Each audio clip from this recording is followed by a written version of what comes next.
میرے ایک عزیز کا 1 سال پہلے ایک حادثے میں بازو ٹوٹ گیا۔ وہ شروع میں ایک ہڈی جوڑ کے ماہر سے علاج کرواتے رہے۔ ان کے بازو کا جب پلسٹر اترا اور ایکس رے ہوئے تو پتہ چلا کہ ہڈی ابھی تک ٹوٹی ہوئی ہے، پلسٹر کے باوجود جڑ نہ سکی۔ ان کا آپریشن ہوا اور بازو ٹھیک ہو گیا۔ وہ اس دوران شدید تکلیف میں رہے۔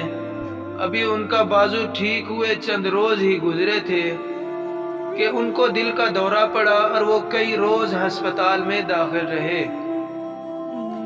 دل کے عارضے سے تقریباً مرجھا سے گئے اور ہر وقت پریشان سے رہنے لگے اور تقریباً ڈپریشن کا شکار ہو گئے۔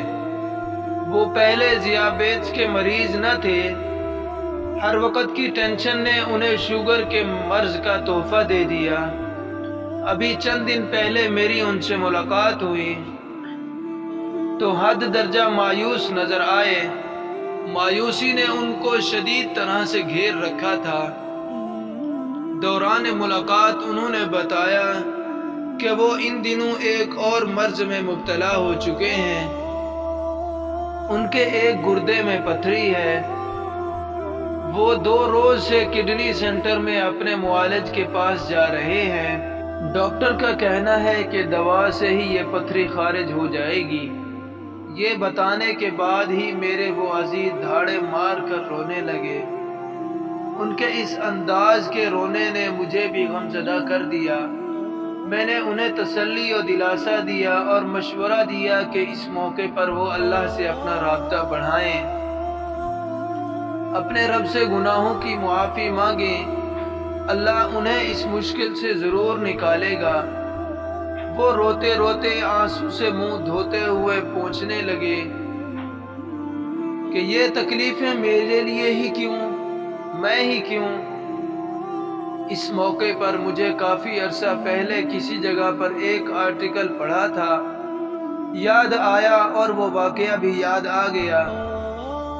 میں نے انہیں بتایا کہ آرتھر آشے امریکہ کا نمبر 1 ٹینس پلیئر تھا۔ وہ عوام میں بے حد مقبول تھا۔ اس کی ایک ہی وجہ تھی کہ وہ عالمی سطح کا ایک مقبول اور بہترین کھلاڑی تھا۔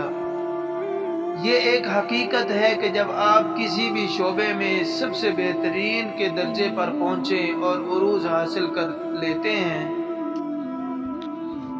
تو آپ ہر خاص و عام کے ہر دل عزیز بن جاتے ہیں، دلوں کی دھڑکن کا درجہ پا لیتے ہیں۔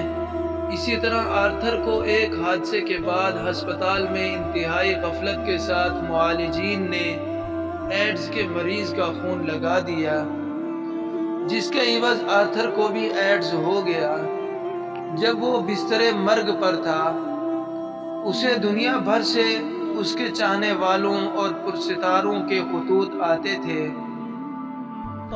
اس کے ایک مداح نے خط بھیجا جس میں لکھا ہوا تھا، خدا نے اس خوفناک بیماری کے لیے تمہیں ہی کیوں چنا؟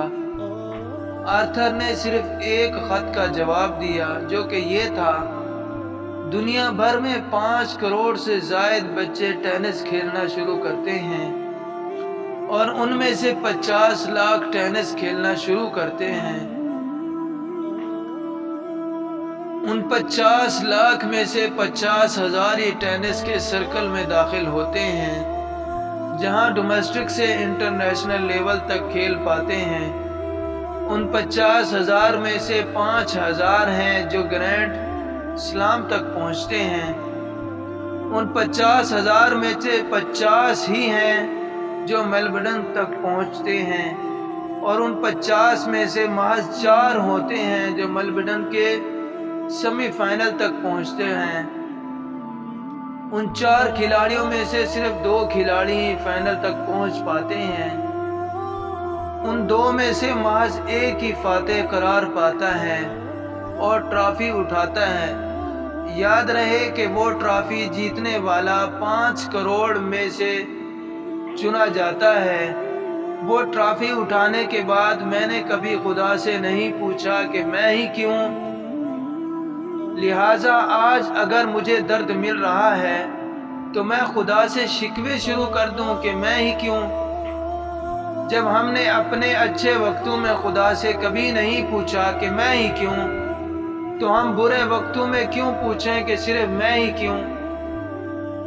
اس واقعے کو سننے کے بعد ان کی آنکھوں سے آنسو جاری ہو گئے۔ وہ میرے سامنے اس کا عزم کا اعادہ کر رہے تھے۔ وہ اب اللہ سے رجوع کریں گے، صبر، شکر اور دعا کو اپنا سہارا بنائیں گے۔ میری دعا ہے کہ اللہ تعالیٰ ایسے تمام پریشان حال لوگوں کی مدد فرمائے جن کے منہ سے تکلیف کے لمحوں میں اللہ کے لیے شکوہ ادا ہو جاتا ہے۔